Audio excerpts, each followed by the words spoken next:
Olá, paz e bem a todos e todas. E aí, vamos estudar história?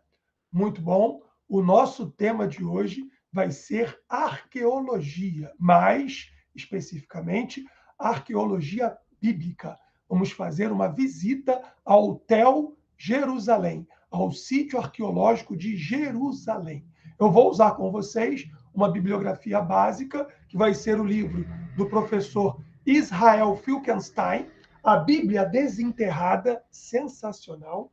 Vou usar dois livros do professor, um padre católico brasileiro, José Ademar Kaefer, A Arqueologia das Terras da Bíblia, volume 1 e volume 2, e também vou fazer algumas referências a uma edição da National Geographic que tratava do personagem, da personagem histórica Herodes, o vilão da Bíblia. É uma edição de dezembro de 2008, muitíssimo interessante. E, é claro, também eu vou usar a Bíblia de Jerusalém e uns atlas bíblicos para poder a gente apresentar um trabalho minimamente digno do nosso público. Então, vamos compartilhar a nossa tela e fazer uma viagem no sítio arqueológico de Jerusalém. Pois bem, essa é uma imagem, uma fotografia do sítio arqueológico de Jerusalém. Vocês percebem que ele é dentro da cidade. A cidade continua a crescer e cresce bastante. Segundo o professor José Ademar Kaefer, ele foi a Jerusalém há coisa de 3 anos anteriormente, voltou a seguir e ele falou que a cidade cresce rapidamente, pelo menos a parte judaica. A parte palestina, ela tenta sobreviver em meio às agruras que passam ali também os palestinos. Bom, então vamos aqui com os nossos temas básicos, tá? Primeiro, levantamos uma questão. Por que é tão difícil estudar o sítio arqueológico de Jerusalém? O professor José Ademar Kaefer nos dá 3 tópicos, tá? 3 elementos que dificultam o estudo nesse sítio arqueológico. Primeiro, é a importância, a grande relevância histórica do sítio. Para os judeus, é o local do templo e é a capital histórica de Judá. Embora, para alguns países, seja Tel Aviv, Para outros, vai ser Jerusalém. Para os cristãos, é o local da morte e da ressurreição de Jesus Cristo. Jesus morre em Jerusalém e vai ressuscitar 3 dias depois em Jerusalém. É a terra santa para os cristãos. Mas também é para os muçulmanos. É o local da ascensão ao céu de Maomé. Maomé teria morrido em 632 depois de Cristo e também em Jerusalém ele teria ascendido ao céu. Então, é um local sagrado para judeus, para cristãos e para muçulmanos. Isso também vai ser objeto, vai ser motivo de conflito. Tudo isso gera grande quantidade de informações e também as controvérsias entre cristãos, judeus e muçulmanos. Todos monoteístas e que acreditam no mesmo Deus, mas que lutam nesse espaço geográfico e político. Bom, Jerusalém é uma cidade habitada e hoje muito habitada. Isso dificulta as escavações arqueológicas. Também o sítio arqueológico ele é muito íngreme. Isso causa muitos desmoronamentos e também atrapalha o trabalho dos arqueólogos. Ademais, o atual e longo conflito político e religioso na disputa por territórios entre palestinos e judeus, quem nunca ouviu falar das intifadas, por exemplo, nos anos 80, tudo isso gera muito conflito na região e dificulta o trabalho arqueológico. Nessa revista National Geographic se diz que os policiais palestinos não podem andar armados na região, por motivos óbvios, E isso dificulta o controle, inclusive o roubo de sítios arqueológicos em toda a região de Israel, tá bom? Na Judéia, na Samaria e na Galileia. Bom, então tudo isso aí são elementos que dificultam o trabalho arqueológico nessa região. Mas ainda assim, ele acontece e ele vai ter grande relevância. Eu coloquei aqui um mapa para vocês, que é a Palestina do Novo Testamento, mostrando ali a Judéia, né, o reino de Judá, que é o reino do sul, a Samaria, que vai ser, né, o reino de Israel, e a região da Galileia. Não nos esqueçamos, né, que Jesus é galileu. Ele nasce em Belém, bem ali próximo de Jerusalém, um pouco mais ao sul de Jerusalém, né? Vou mostrar aqui no mapa para vocês aqui, né, a região de Belém. Jerusalém é um pouco mais acima e Jesus ele é galileu, ele é nazareno, tá bom? Jesus o Nazareno, ele cresce aqui na região de Nazaré. Bom, sigamos. Eu fiz para vocês uma linha do tempo mostrando como se dá a organização temporal desse sítio arqueológico em diferentes eras, né? A era do bronze inicial e também intermediária, ali tem duas eras juntas, de 3.500 a.C. a 2.000 a.C. Ali se fazia, os arqueólogos encontram resquícios, né? Riqueza arqueológica, sobretudo em adobe, barro com palha, coisas do tipo. Depois, a era do bronze, metal, né? Bronze médio, 2.000 a 1.550 a.C. A seguir, a era do bronze tardio, que vai até 1.150 a.C. Depois, a era do ferro 1, 1.150 a 900 a.C.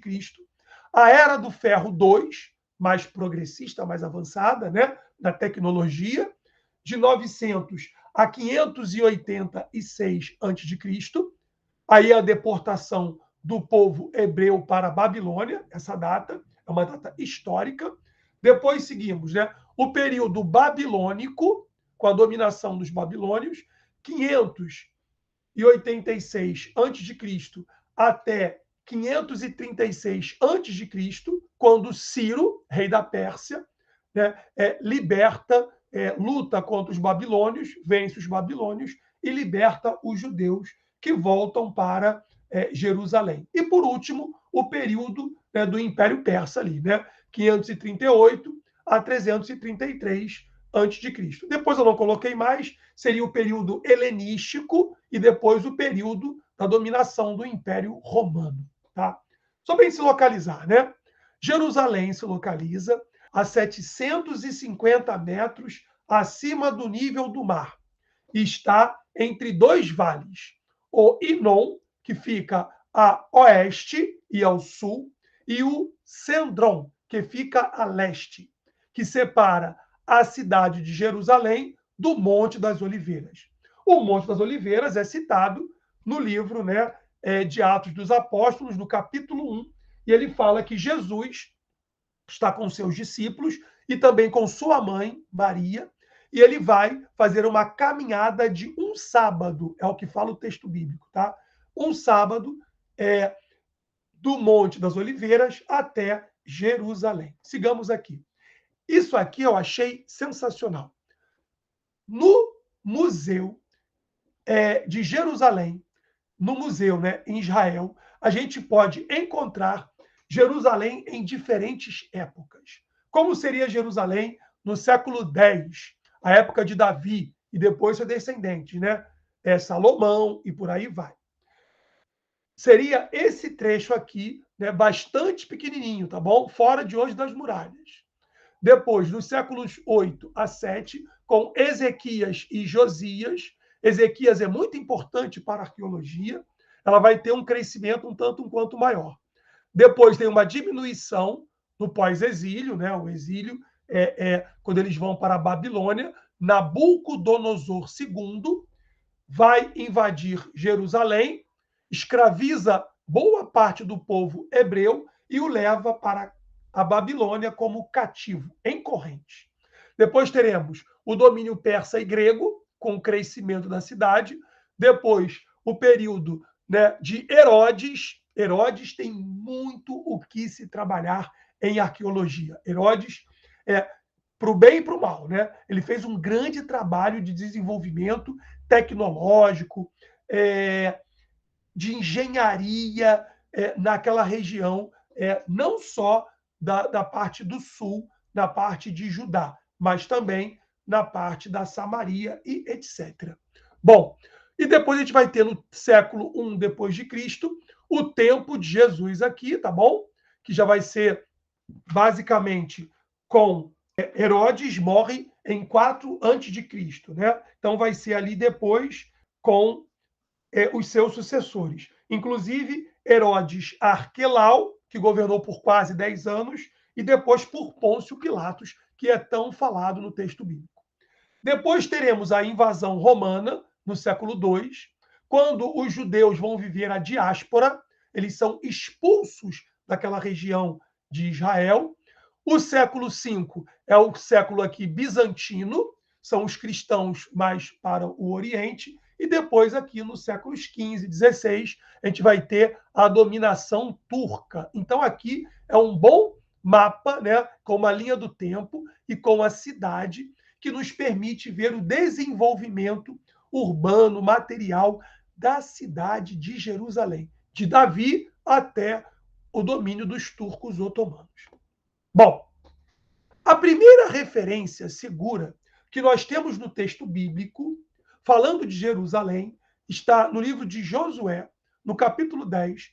Nessa passagem se retrata a conquista de Jerusalém por Josué, que vence uma coligação de 5 reis e algumas cidades ali próximas a Jerusalém.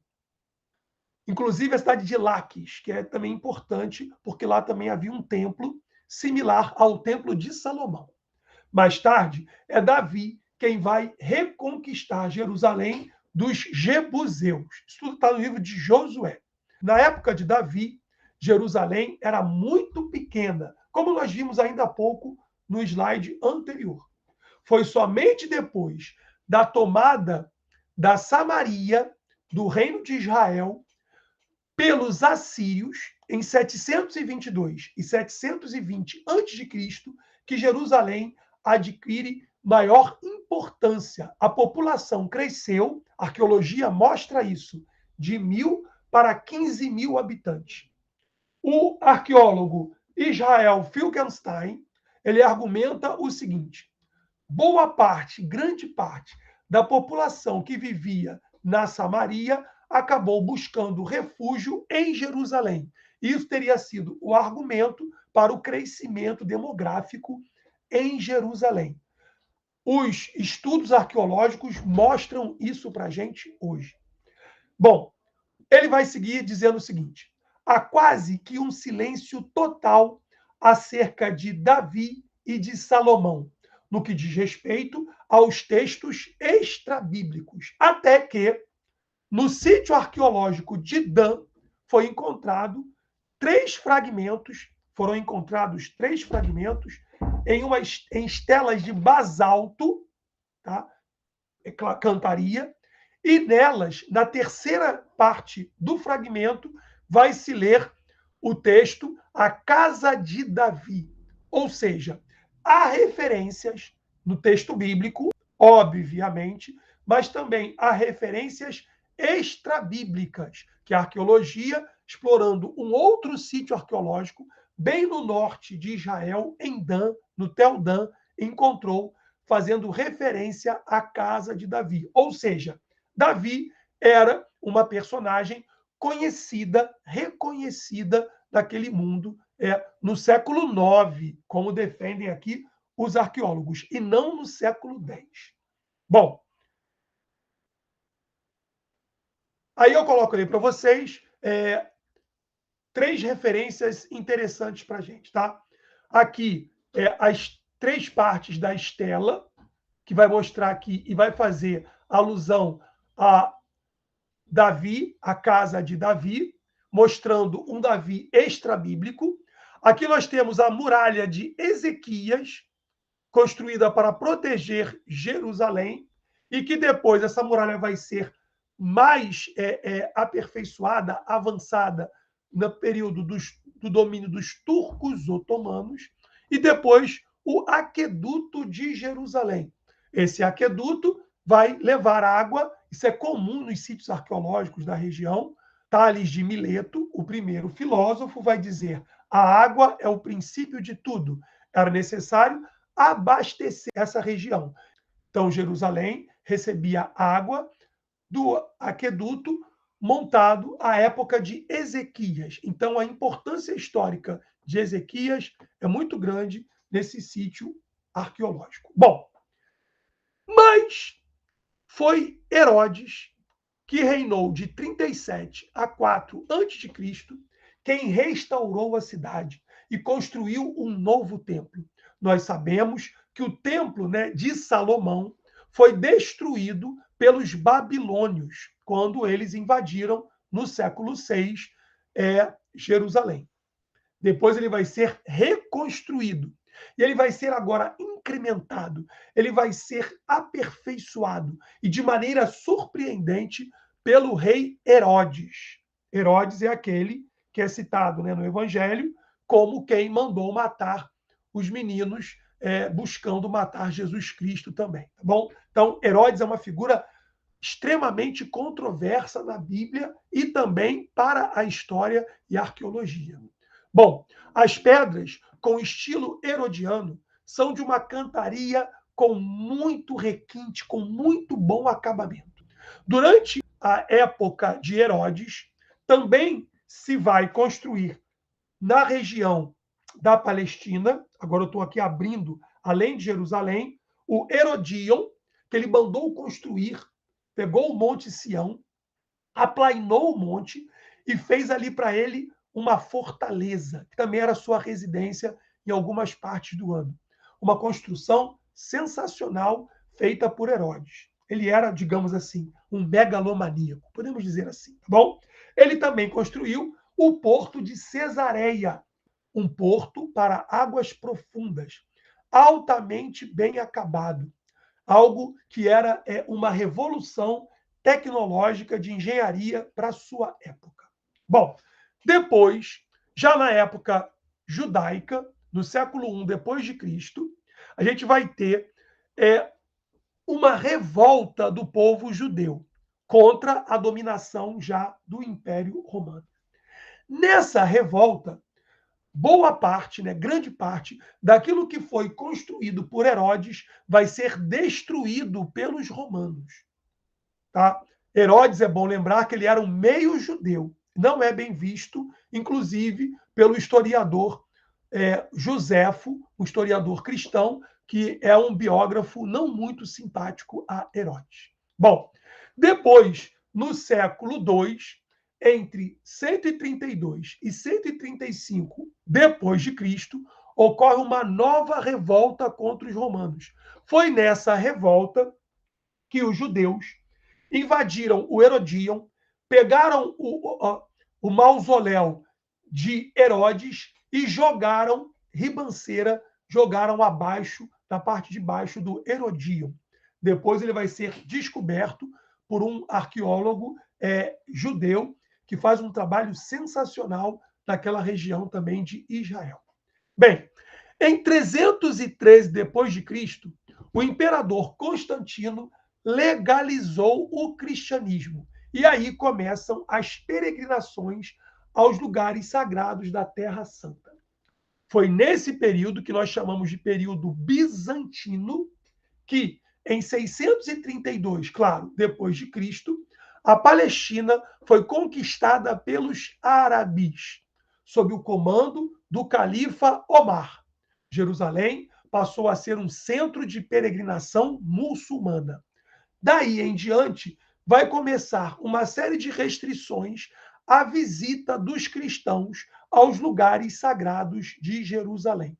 O califa louco Hakim, por exemplo, ele vai destruir as igrejas cristãs que existiam em Jerusalém. Tá? Esse aí é uma representação do segundo templo de Jerusalém, aquele construído depois que o povo judeu volta do exílio da Babilônia e depois vai ser incrementado, aperfeiçoado pelo rei Herodes. Vamos falar um pouco mais de Jerusalém em diferentes épocas. As peregrinações cristãs foram proibidas no século XI a Jerusalém, quando os turcos seleucidas tomaram a cidade de Jerusalém. Depois, com o Papa Urbano II, que em 1095 autoriza as cruzadas, é a primeira cruzada, as primeiras cruzadas, eles retomam Jerusalém em 1099. Nessa ocasião, infelizmente também, digamos assim, houve um grande massacre de muçulmanos. Vejam como essa região é uma terra de disputas entre cristãos, entre muçulmanos e judeus. Bom, e também com os palestinos, por que não? O retorno às peregrinações só vai acontecer mais tarde. Em 1187, os cristãos serão derrotados pelo famosíssimo sultão Saladino, que a biografia diz que era um homem que cumpria aquilo que dizia. Ele também mandou destruir todos os altares cristãos. E a dinastia dele vai ficar no poder até 1250, quando vai acontecer uma invasão egípcia, que vai durar até 1517. A seguir, teremos a dominação dos turcos no século XVI. A grande muralha que cerca o sítio arqueológico de Jerusalém foi construído na época da dominação dos turcos otomanos. Então, se você visitar Jerusalém, ao chegar no sítio, no Tel Jerusalém, você vai ver as grandes muralhas construídas pelos turcos já no início ali do mundo moderno, tá bom? Nesse período, Sulimão o Magnífico é quem vai construir as muralhas que nós aqui mencionamos. Aqui você pode ver a esplendorosidade dessas muralhas turcas, tá bom? Então, uma visita ao sítio de Jerusalém exige que você tenha uma noção dessa história da própria Jerusalém, da história da arqueologia, o que ela pode contribuir para a gente entender melhor esse Tel de Jerusalém. Bom, o outro ponto muito importante, conhecido, famoso, é a Cúpula da Rocha ou a Mesquita de Omar.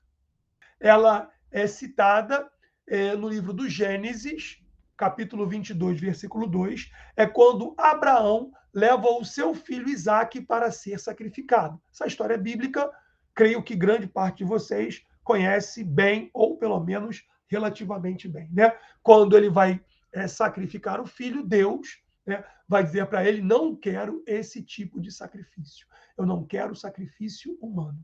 Isso faz também, então, que a Cúpula da Rocha seja famosa para os cristãos e para os judeus. Mas também o é para os muçulmanos, porque lá eles construíram a Mesquita de Omar, que é o primeiro grande santuário islâmico. Foi construído no século VII depois de Cristo, obviamente, pelo califa Omeia Abd al-Malik.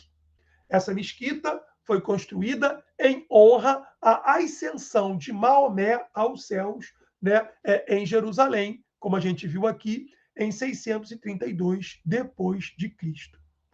Seguindo, o famosíssimo Muro das Lamentações. Esse muro, ele tem que ser pensado em sua história por uma interpretação arqueológica. Se nós tivermos um mínimo de noção de arqueologia, a gente entende muito melhor a história do Muro das Lamentações. Ele fica localizado na parte sudoeste do Monte do Templo, ou Al-Sharif. Seu nome se deve ao fato de que, durante séculos, os judeus do bairro vizinho iam até lá para rezar e lamentar a destruição do templo. A parte que nós vemos melhor hoje é a que foi construída à época de Herodes, então século I ali antes de Cristo. As pedras maiores, material de cantaria, construído na época de Herodes o Grande. Bom, depois ela vai ser destruída pelos romanos. Mais tarde, no século VII depois de Cristo, o califa Oméias vai restaurar parte desse muro. Agora, nós sabemos também o seguinte: se a gente puder trabalhar e escavar a parte abaixo, né, do solo, a gente vai ver que o muro ele vai sendo reconstruído. Então, o muro construído, né, da parte na época de Herodes não é a parte final, é uma das partes do muro. O muro ele é anterior também a Herodes. Ele tem uma história.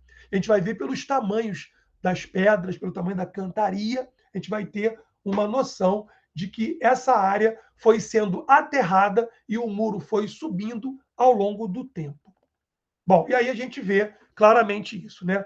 Uma parte com um muro com cantaria de um tipo, depois outra cantaria e depois, no período já dos muçulmanos, com outra cantaria também, tá bom?